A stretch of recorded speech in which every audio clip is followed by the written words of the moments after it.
Ajun Inspektur 1 Labora Sitorus disebut-sebut sebagai penguasa laut Papua. Status penguasa laut ini tak lepas dari kuatnya pengaruh bisnis Sitorus di bumi Mutiara Hitam. Naluri penguasa Labora Sitorus sepertinya lebih kental ketimbang pangkat Bintara yang dia sandang sebagai anggota kepolisian Resor Raja Ampat. Bahkan, Sitorus lebih dulu menggeluti dunia bisnis sebelum mencatatkan diri sebagai anggota polisi. Karena itu pilihan Sitorus menjadi aparat penegak hukum disebut sebagai langkah mengamankan usahanya yang dibangun 30 tahun lalu. Sejak tahun 1983 Sitorus tercatat telah terjun ke usaha penjualan berbagai kebutuhan di atas kapal yang singgah di Sorong. Dengan masih berstatus anggota polisi, di tahun 1990 Sitorus pun kabarnya berjualan minuman keras. Sitorus mendatangkan minuman cap tikus dari Manado, Sulawesi Utara yang ia beli seharga Rp3.000 untuk kemudian ia jual di Sorong, Papua dengan harga Rp20.000. Dari bisnis inilah dirinya mulai menimbun kekayaan. Terlalu sibuk mengurusi bisnis, Sitorus tak pernah terlihat di kantornya. Ia pernah mengajukan surat pengunduran diri, namun ditolak. Sitorus mengaku bila selama ini memiliki dua bisnis utama di bidang migas dan kayu. Aibtu Labora Sitorus kini diduga memiliki rekening gendut bernilai 1,5 triliun rupiah. Meski berpangkat Bintara, Sitorus memiliki rumah mewah bernilai miliaran rupiah. Sitorus sekarang tengah diperiksa dalam kasus bahan bakar ilegal 1.000 ton. Dan selain itu, Sitorus pun terlibat dalam kasus pembalakan liar 115 kontainer kayu ilegal miliknya diamankan polisi Pelabuhan Tanjung Perak, Surabaya. Mabes Polri kini telah menangkap Aibtu Labora Sitorus setelah melaporkan Korps Bayangkara ke Kompolnas.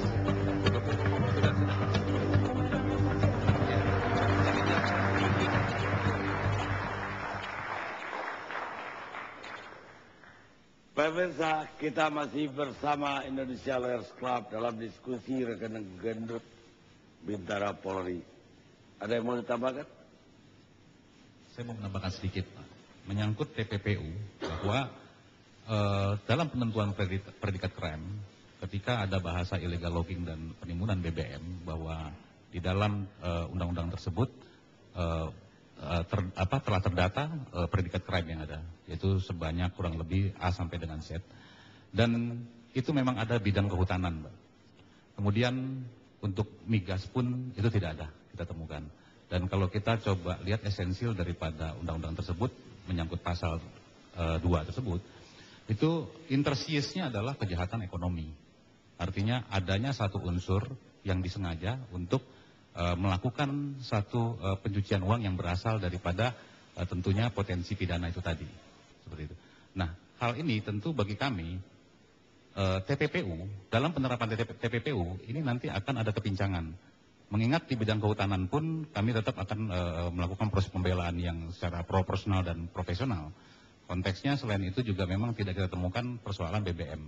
Itu yang bisa saya tambahkan. Dan kemudian juga kenapa kami tetap berkeras bahwa pemicu persoalan itu adalah memang pengaruh atau tidak, itu buat kami nomor 2. Nomor 1 adalah pemicu daripada illegal logging dan BBM yang disangkakan kepada klien kami, itu lebih dikarenakan informasi dari PPATK, apalagi informasi tersebut yang mengarahkan kepada posisi menjadi judulnya rekening gendut. Itu yang menghilangkan objektivitas daripada persoalan atau kasus ini. Demikian, Pak. Ya, 1,5 triliun walaupun itu dalam 5 tahun ya tetap aja gendut. Ya. Banyak kalau 1,5 triliun. Betul. Tetapi siapapun menurut kami di negeri ini, di Republik Indonesia ini punya hak untuk melakukan sebuah usaha. Seperti itu. Ada juga merasa seorang Aibtu layak menjadi pengusaha seperti itu. Banyak yang dilakukan. Soal kelayakan, Pak, mungkin karena memang ini adalah sebuah ide, kronologinya mungkin nanti ada keluarga di sini juga akan menjelaskan, beliau lebih tahu. Kalau tadi Bapak katakan saya kenal, memang baru terbatas beberapa waktu ini. Enggak, secara rasional aja, apakah layak seorang Aibtu punya bisnis sekian banyak? Ya, kalau seorang Aibtu memiliki kerajaan bisnis seperti ini memang belum bisa dikatakan wajar atau tidak layak lah seperti itu. Tapi berangkat daripada ide dan penggerak-penggeraknya adalah keluarga, saya pikir itu adalah hal yang wajar, Pak. Karena bisa saja ada satu kemungkinan ketika di suatu kabupaten bupatinya itu punya rekening 1 miliar. Kemungkinan bawahannya yang golongan 2A bisa saja dia pegang rekening harga 10 miliar, Pak.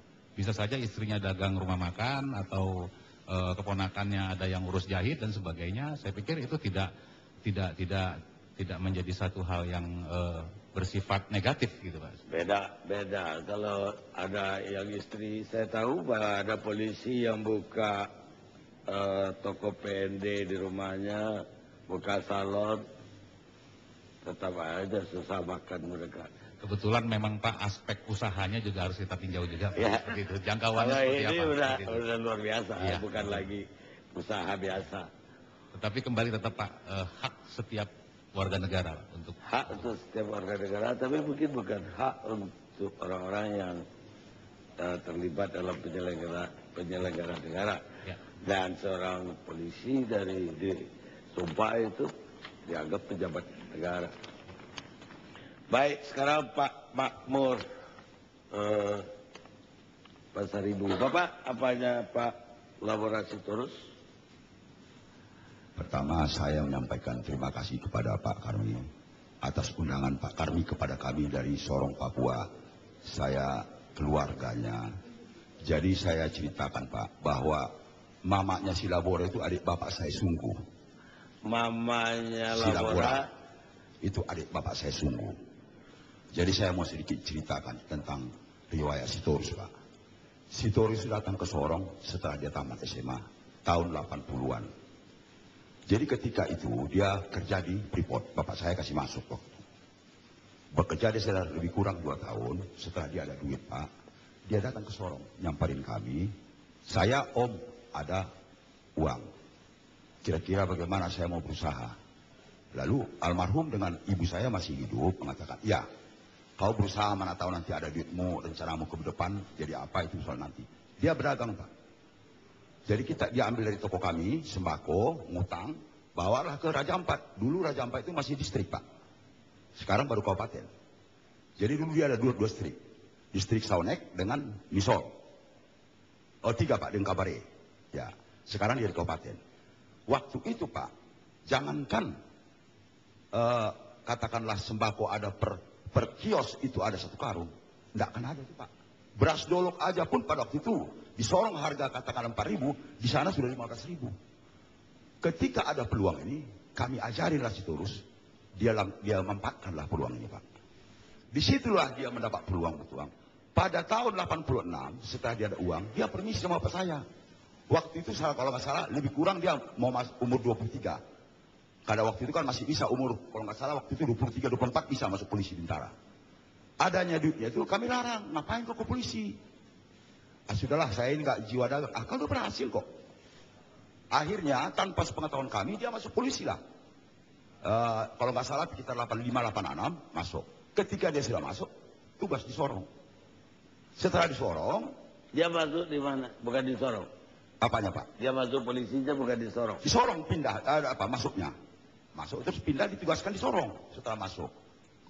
Saya ceritakan usahanya yang ditinggalkan ini setelah dia polisi, dipanggilnya lah adiknya namanya Robin. Robin Pak, ada dia. Nah dia juga pengusaha sekarang. Jadi ketika sudah dia kembali, dia lagi gabung lagi dengan usaha yang ditinggalkan sama adiknya ini. Sambil dia berkembang karena dia sudah merasa sudah enak, udah maju dibikin adiknya ditinggalkan. Ketika dia habis jaga, ya apalah, periksa usaha ini. Ini kan bawa barang apa, dengan naik kapal, naik Johnson. Nah di situ dia berkembang. Akhirnya sudah mandiri, berapa semua pinjaman dia dulu sama kami. Terus kemudian barang-barang dia ambil dari toko-toko Cina di sana, yang kami jamin, dikembalikan dari itu sekian tahun. Pak. Setelah itu, dia berkembang jalan sendiri, tinggal hanya koordinasi sama Pak. Jadi kalau sekarang dikatakan dia, usaha dia, kemudian katanya di kayu dan BBM, itu kami nggak tahu. Yang kami tahu sampai hari ini Pak, ratusan kios dia di Raja Ampat, masih ada. Kalau boleh tanya bupatinya, saudara Pak Makswan, ratusan kios ini Pak. Setiap desa menolong masyarakat karena susahnya transport Pak di sana Pak. Ratusan Pak. Jadi kapal dia ada kapal kayu Pak. Tiap bulan dia bawa beli dari belanja dari Sorong atau dari Manado. Ya dari Merak. Tapi kebanyakan Sorong. Dia antar lain singgah-singgah kios-kios yang diantar oleh kapal ini. Barang-barang ini Pak. Memang cukup meyakinkan keuntungan Pak. Jadi kalau menurut saya Pak, dia lebih banyak peluang dari situ. Cuma dia sudah anggap remeh. Di usaha itu adik-adiknya lah yang menjalankan. Bagaimana dia menganggap remeh usaha sebesar itu? Nah itulah kita heran. Dia mungkin terpengaruh dengan besar. Padahal kios yang ratusan ini, ya Pak, ini yang memulai dia Pak. Nggak, dia ini kan jauh lebih berbakat sebagai pedagang dibanding polisi. Ya kan udah nikah dia Pak. Udah istrinya ya sudah menjalankan. Tapi dia sudah, artinya yang diapain ini pun di pulau-pulau ini, sudah nggak gitu apalagi dia istrinya yang ngurus, nggak tahu loh perkembangannya, tapi dia sudah masuk ke kayu, masuk ke ikan dulu Pak. Itu pernah dia kirim ke Hong Kong ikan apa namanya itu, gerapu. Dia bikin apa nih, budidaya, diajarinya orang Raja Ampat itu Pak. Ada situ dia ada peluang. Saya tidak tahu ya, tapi saya juga percaya bahwa dia memang apa saja yang dikerjakannya Pak. Menjanjikan. Makanya kalau dia jadi pedagang dari dulu gak jadi polisi, jangan-jangan udah Limpiliong kalah sama dia. Setelah dia sudah berhasil Pak, kami tanyakan, dia minta mundur. Dua kali dia minta mundur, kami sarankan. Kalau memang kau begini, kau terima gaji dari negara, berhenti aja. Dia bikinlah permohonan. Tidak dipenuhi. Sampai 2 kali. Ya, begitu. Jadi ya sudah. Dia melakukan tugasnya. Saya nggak tahu lah selanjutnya bagaimana dia tugas sebagai anggota polisi sehari-hari, itu saya nggak tahu. Tapi itulah secara si Labuan terus. Jadi kalau sekarang dibilang kaget, bahkan yang saya heran 1,6 triliun kekayaannya, waduh ngeri Pak. Ngeri sedap itu Pak. Iya, sedangkan saya yang ngasih dia, membiayai dia, modal dia, kita hitung-hitungan coba, bukan saya sombong. Kami keluarga. Kami juga usaha keluarga. Saya kontraktor Pak. Kalah Bapak sama dia? Ya kalah dong. Itu sekarang. Kalau hitung-hitungan ya. Tapi kalau dibilang 1,6 triliun, saya nggak masuk akal Pak. Itu kalau dibikin kapal perintis Pak, nggak tahu tuh berapa banyak duitnya itu Pak. Saya kira itu yang Bapak tahu berapa rekeningnya? Ya Pak. Yang Bapak tahu berapa? Saya kalau rekeningnya kurang tahu. Karena yang saya tahu itu usaha itu adalah usaha adik keluarganya. Iparnya saudara si Tonga, adiknya si Robi, terus si Tobi. Nah kami lah semua keluarga, usaha keluarga. Jadi saya sampaikan mengenai rumah di kampung. Itu ketika meninggal bapaknya Pak, kita sepakat termasuk kami juga. Bapaknya meninggal di... Ibunya yang terakhir, kami bawa di Sorong. Bapaknya udah duluan. Sorong juga? Ya, meninggal di kampung, di Tebing Tinggi. Ketika bapaknya sudah meninggal, kita perbaiki lain semua kuburan ini Pak. Bukan uang Silabora saja itu Pak. Kami orang Batak Pak. Beda. Tidak mungkin harga diri kami itu Pak. Tidak mungkin Silabora mesti membiayai itu. Kami sudah hina dong Pak. Memang ya, kita udah kaya kan. Ya dibangun. Kita daung itu Pak. Ya dibangun juga Tugu Pasar Ibu. Bukan. Ya. Pasar Ibu Sitorus. Mamanya kan Sitorus. Iya. Kami keluarga. Kami juga. Ya Bapak kan keluarga. Ya Om. Bagaimanapun Pak. Kalau dia umpamanya membangun satu tugu. Namanya kami tambat. Oh bapaknya Sitorus. Ya, jadi kami harus patungan Pak. Begitupun kami nanti kalau dari omnya, ya juga patungan. Itulah enaknya jadi orang Batak Pak. Sekian dan terima kasih Pak.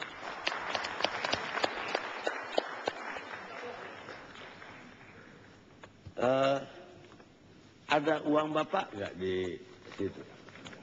Saya dengar ada uang Bapak juga di rekening dia. Jadi kalau masalah uang saya jujur enggak.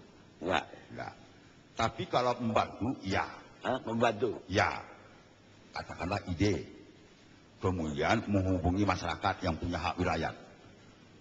Saya ceritakan mengenai kayu itu Pak ya. Itu kan sebenarnya dia beli dari hak yang punya hak wilayah. Orang kehutanan tahu itu Pak.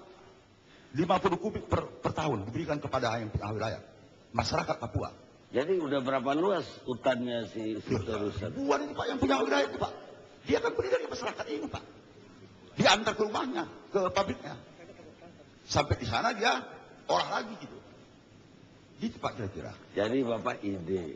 Ya Pak. Idenya dari Bapak. Ya kadang enggak. Yang bawa yang punya hak wilayah ini Pak. yang mengenalkan. Kan dia kadang-kadang nggak kenal sama orang. Ya. Saya kan sudah 46 tahun di Papua. Berapa tahun? 46 tahun. Ya, jadi kalau nama ini disorong, orang dengar sekarang semua Pak. Saya udah bicarain. Lambert itu, Jitmau wali kota itu adik saya Pak. Saya mantan kota KNP Pak. Ya. Jadi kalau saya udah bicara seorang Pak, sekarang mereka sudah menunggu. Kebenaran yang saya jelaskan itu mengenai membantu, siapa saja pun saya bantu. Selama itu jangan menyimpang dari aturan hukum. Bahwa tolong saya mau kenal sama Sidas ini ya, saya kenalkan. Selanjutnya saya lepas. Saya tahu siapa maksudnya. Tapi Pak, jangan-jangan dia masuk polisi itu untuk bisa mempelajari bisnisnya di Sorong. Ya kalau dari catatan kami tadi kan 4 tahun jadi polisi dia udah membawa miras dari Manado ke Sorong. Ya kalau miras saya nggak tahu Pak. Saya nggak tahu tuh Pak. Karena Ya. saya juga nggak suka dengan miras Pak. Saya anti dengan miras. Dan saya yang memberantas miras. Tanya. Ya. Saya orang yang memberantas dengan tim saya, LSM. Saya habisin dengan imam Papua. Jadi Bapak nggak pada ke Lapo Tua dong? Ya Pak. Bapak nggak pernah ke Lapo Tua dong? Oh nggak tahu saya Pak. Saya besar di Sorong Pak. Saya besar di Papua Pak. Saya nggak tahu Medan Pak. Oh nggak tahu beda? Nggak tahu. Saya lari Semai Pak. Emang nggak ada di Papua Lapo? Saya kurang tahu Pak. Itu mungkin ya itu kesukaannya orang Batak jadi ya. Nanti mungkin Bapak bisa koordinasi sama orang Batak itu Pak. Jadi sekarang apa harapan Bapak? Pak harapan saya kebetulan Pak Kapolda di sini Pak Kapolda, saya keluarga Pak minta tolong Pak. Kebetulan kami sekarang dia susahnya sekarang membayar upahnya karyawan yang sudah ini Pak. Gaji 400 lebih kurang tuh Pak yang sekarang menuntut gaji Pak. Sudah tidak ada lagi uangnya Pak.